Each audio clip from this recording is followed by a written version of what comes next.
तो hey there, this is me Viraj and welcome to Coder सब। आज के इस वीडियो में हम कंस्ट्रक्टर्स और डिस्ट्रक्टर्स के बारे में पढ़ेंगे। तो जिसने अभी तक चैनल को सब्सक्राइब नहीं किया है प्लीज जाके सब्सक्राइब कर दो। अभी हमारे करेंटली 700 सब्सक्राइबर्स हो चुके हैं, तो आप सबका बहुत बहुत थैंक यू। ठीक है, लेट्स बिगिन। सो कंस्ट्रक्टर्स क्या होते हैं? अ constructor is a special type of member of a class which initializes objects of a class. In C++, constructor is automatically called when an object is created. It is a special member function of the class because it does not have any return type. ठीक है, तो constructor basically क्या होते हैं? आप जब भी objects create करते हो तो उसको मान लो कुछ डिफ़ॉल्ट वैल्यू देना चाहते हो। जैसे मैंने यहाँ मैं आपको कोड में समझाता हूँ। तो देखो, मैंने एक क्लास बनाई थी, ये आपने पिछले वीडियोस में भी देखा होगा कि मैंने क्लास बनाई है। उसके अंदर मैंने नेम, रोल नंबर और मार्क्स डेटा मेंबर्स बनाए।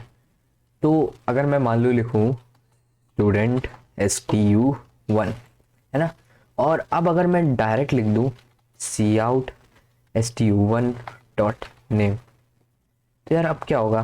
तो देखो, कुछ नहीं हुआ।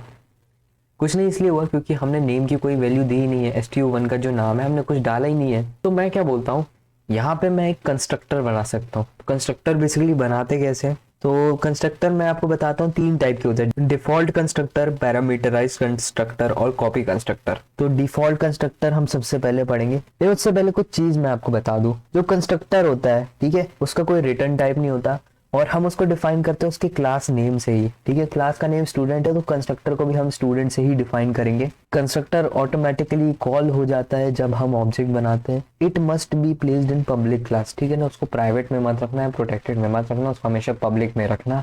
If we do not specify a constructor, C++ compiler generates a default constructor of object।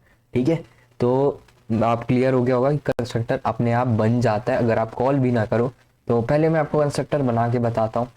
तो कंस्ट्रक्टर कैसे बनाए, तो अभी अपन डिफ़ॉल्ट वाला पढ़ लेते हैं। डिफ़ॉल्ट कंस्ट्रक्टर बनाने के लिए सबसे पहले उस क्लास का नाम, ठीक है, फिर ब्रैकेट्स।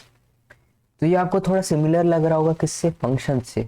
ये फंक्शंस हमने बनाए थे तो उससे सिमिलर लगता है, तो सिमिलर है ही, बस इसमें यह है इसका कुछ रिटर्न टाइप नहीं होता। तो यहाँ पे मैं लिख दूंगा डिफ़ॉल्ट कंस्ट्रक्टर, है ना, और यहाँ मैं कुछ वैल्यू दे दूंगा।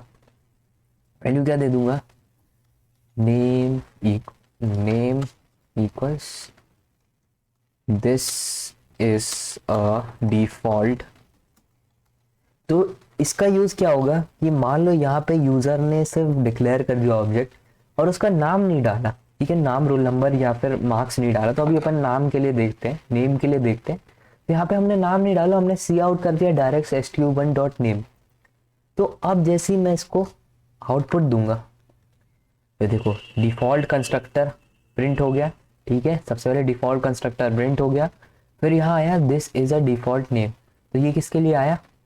ये इसके लिए आया, STU1 डॉट नेम आ गया, this is a default name, क्योंकि हमने नेम की कोई वैल्यू नहीं डाली तो this is a default name आ गया। और डिफ़ॉल्ट कंस्ट्रक्टर आ गया इसलिए क्योंकि जैसे ही आप कोई ऑब्जेक्ट क्रिएट करते हो तो ये डिफ़ॉल्ट कंस्ट्रक्टर कॉल हो ही जाता है। मान लो मैं इसको ना लिखूं, ठीक है, ना लिखूं, इसको मैंने कमेंट कर दिया और मैं फिर से रन किया। ठीक है, तो तो ये देखो ये डिफ़ॉल्ट कंस्ट्रक्टर आ गया, जबकि मैंने कुछ किया ही नहीं, मैंने सिर्फ यहाँ पे ऑब्जेक्ट क्रिएट किया है। ठीक है, यहाँ मैंने सिर्फ ऑब्जेक्ट क्रिएट किया है, यहाँ पे मैंने एक कंस्ट्रक्टर बनाया है। तो आप समझ रहे हो डिफ़ॉल्ट कंस्ट्रक्टर अगर नहीं भी बुलाओ ना तो वो कॉल हो जाता है। बट हाँ, यहाँ पे मैंने लिखा है सी आउट डिफ़ॉल्ट कंस्ट्रक्टर। अगर मैं ना लिखता ना तो फिर होता, कॉल होता, बट अपन को दिखता नहीं है डिफ़ॉल्ट कंस्ट्रक्टर। ऐसा प्रिंट हुआ ना, इसलिए अपन समझ गए। ठीक है, तो मेरे को बताना से बेहतर था कि डिफ़ॉल्ट कंस्ट्रक्टर अपने आप कॉल हो जाता है और उसमें आप डिफ़ॉल्ट वैल्यूज़ डाल सकते हो। ऐसे ही अपन यहाँ पे और चीज़ें डाल सकते हैं, जैसे कि रोल नंबर। रोल नंबर यार कितना डाल देते हैं, 9 डाल दूँ मैं, है ना। और ऐसे ही मार्क्स, मार्क्स यार 99, 99.9 डाल देते हैं, है ना। तो अब मैं फिर से इसको रन करूँगा तो देखो डिफ़ॉल्ट कंस्ट्रक्टर आ रहा है और यहाँ पे मैं क्या करूँगा, STU1 डॉट नेम है ना, तो इधर मैं क्या करूँगा, इधर लिख दूंगा STU1 dot marks, STU1 dot roll number. ठीक है, और यहाँ पे ना मैं स्पेस दे देता हूँ। ठीक है, यहाँ मैं स्पेस दे देता हूँ, थोड़ा स्पेस इसलिए क्योंकि प्रिंट होगा तो अच्छा लगेगा। और अब इसको फिर से रन करते हैं। देखो डिफ़ॉल्ट कंस्ट्रक्टर आया, फिर this is a default name, ये किसके लिए आया, ये आया stu1 डॉट नेम के लिए। उसका 99.9 आया stu1 डॉट मार्क्स के लिए, और stu1 डॉट रोल नंबर के लिए 9 आया। ठीक है, तो ये इसलिए हुआ क्योंकि हमने कोई स्पेसिफिक वैल्यू नहीं डाली। अगर मैं यहाँ पे स्पेसिफिक वैल्यू डाल दूँ ना, stu1 dot name equals, name डाल देता हूँ मैं हर्षल। ओके,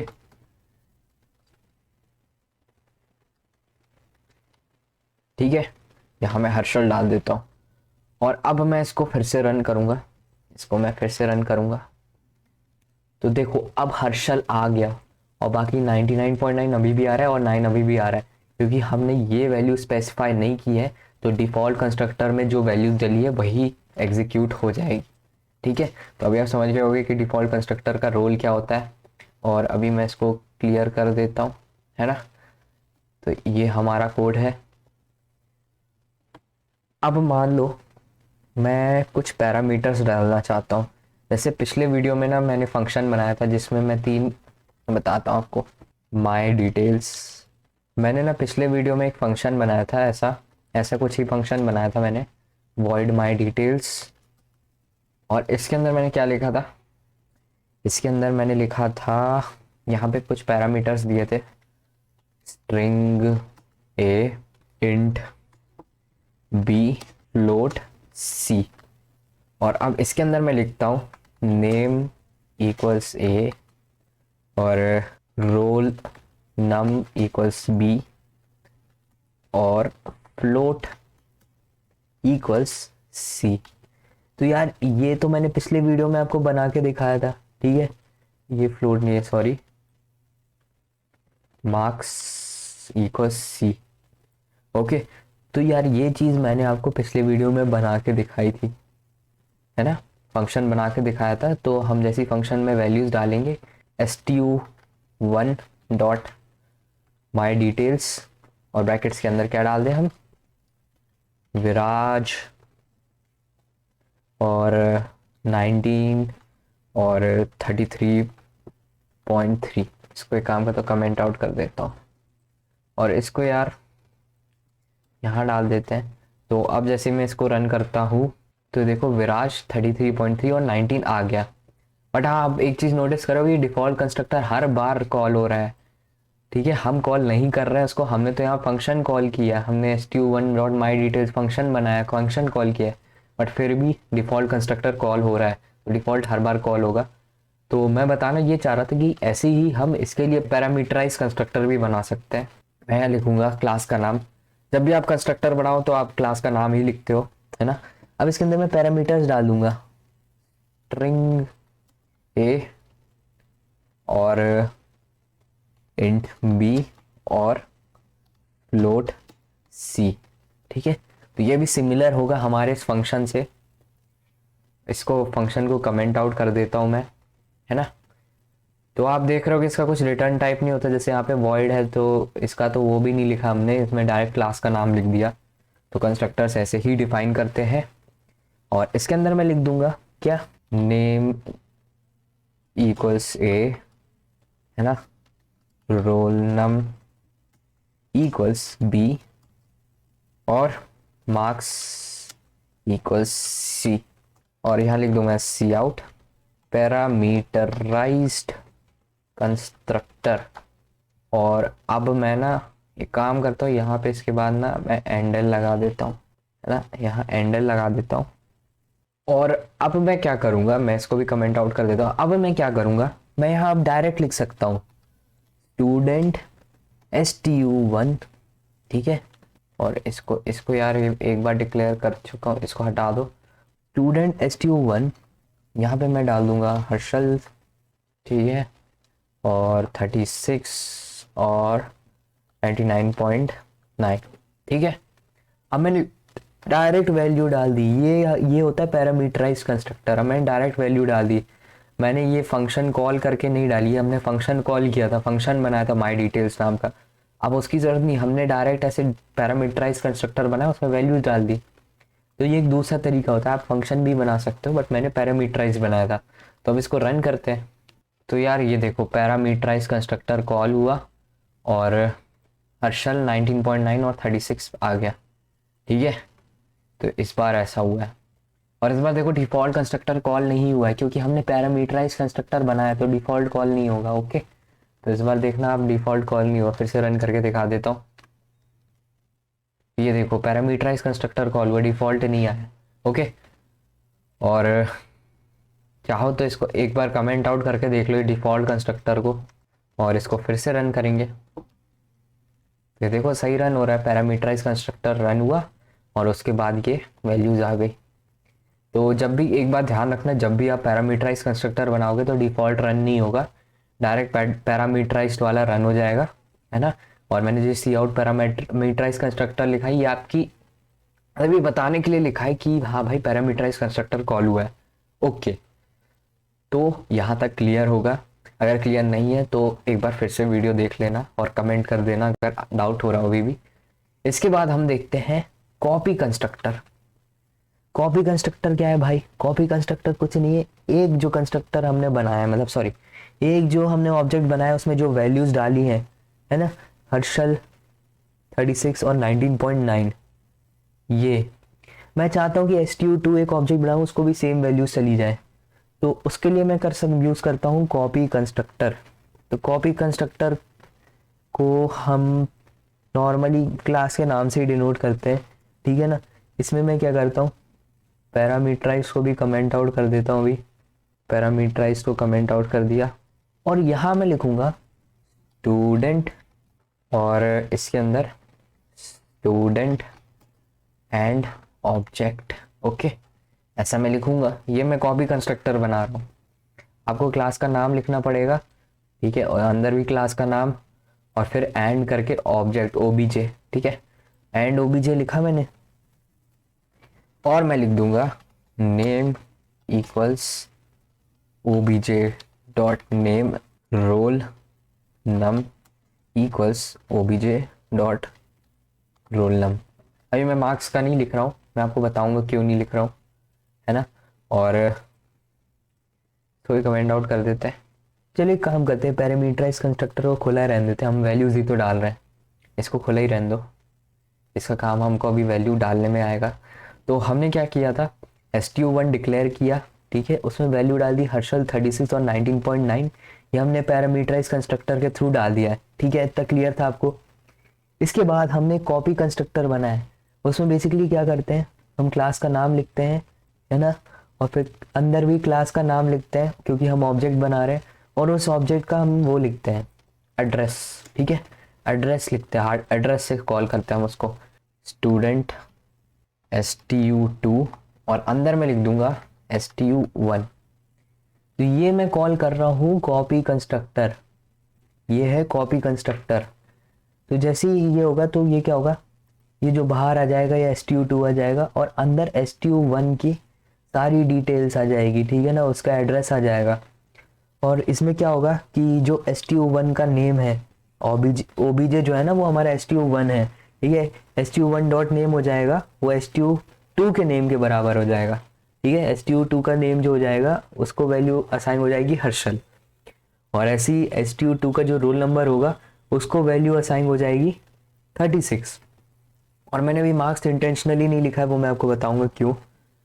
और इसको मैं Ctrl+C करके Ctrl+V करता हूँ, और यहाँ पे ना 2 डाल देता हूँ, फिर से 2 और फिर से 2, ठीक है। अब इसको रन करते हैं।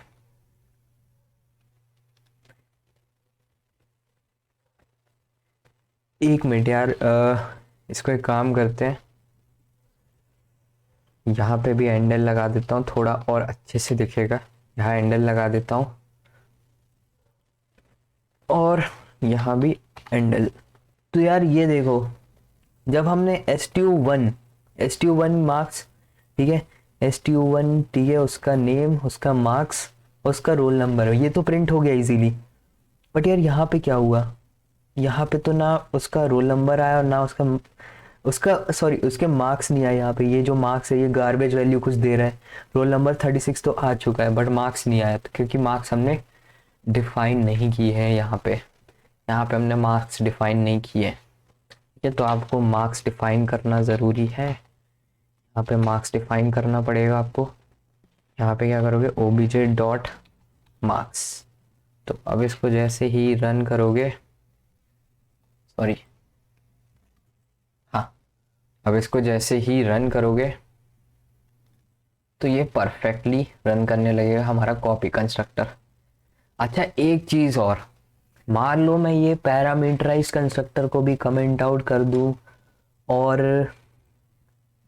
इसमें ऐसे वैल्यू डालने से अच्छा मैं क्या करूं, stu स्टूडेंट stu1 पहले डिक्लेयर करूं, उसके बाद stu1 dot name equals Harshal, है ना, और stu1 dot roll num equals 36 और stu1 dot marks equals 99.9। Okay, और एक मिनट, ठीक है, क्लियर है। तो अब मैं इसको रन करूंगा तो एरर आ जाएगा, नो डिफॉल्ट कंस्ट्रक्टर फाउंड। ठीक है, एरर जाएगा नो डिफॉल्ट कंस्ट्रक्टर। तो या तो पैरामीटराइज कंस्ट्रक्टर हो या फिर डिफॉल्ट कंस्ट्रक्टर, कुछ तो होना चाहिए। तो यहाँ पे जैसे ही मैं ये जो हमने डिफॉल्ट कंस्ट्रक्टर बनाया था इसको मैं कमेंट आउट करूँगा, कमेंट आउट किया मैंने इसको और अब रन करूँगा तो ये देखो परफेक्टली रन हो गया। ठीक है, तो बस इतना ध्यान रखना, पैरामीटराइज कंस्ट्रक्टर होना चाहिए, मतलब कॉपी कंस्ट्रक्टर जब भी आप कॉल करो तो या तो आपके पास पहले पैरामीटराइज कंस्ट्रक्टर होना चाहिए या फिर आपके पास एक डिफॉल्ट कंस्ट्रक्टर होना चाहिए, दोनों में से कोई एक चीज़ होनी ही चाहिए, है ना। तो अब मैं आपको बताता हूँ डिस्ट्रक्टर्स के बारे में। तो डिस्ट्रक्टर कुछ नहीं है, जितने ऑब्जेक्ट आप बनाओगे उतनी बार डिस्ट्रक्टर कॉल होगा।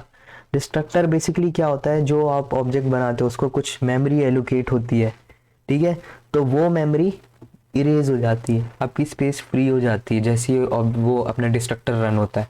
तो डिस्ट्रक्टर रन करने के लिए कुछ नहीं, ये वाला साइन है ना, और इसके बाद मैं लिख दूंगा क्लास का नाम स्टूडेंट और अपनी यहाँ लिख दूंगा डिफॉल्ट कंस्ट्रक्टर कॉल्ड, है ना। और अब मैं इसको कोड को फिर से रन करूंगा तो देखना क्या होता है। ये तो सही चला, उसके बाद देखो डिफॉल्ट कंस्ट्रक्टर कितनी बार आया, डिफॉल्ट कंस्ट्रक्टर कॉल्ड। ठीक है, उसके बाद फिर से डिफॉल्ट कंस्ट्रक्टर कॉल्ड। यहाँ पे मैं कैंडल भी लगा देता हूँ। ठीक है, कैंडल लगा देता हूँ और मान लो मैं एक और अभी इसको रन करोगे तो देखो 2 बार डिफॉल्ट कंस्ट्रक्टर कॉल आएगा। 2 बार डिफॉल्ट कंस्ट्रक्टर कॉल आए, इसलिए आए क्योंकि हमने सिर्फ 2 ही ऑब्जेक्ट डिक्लेयर किए।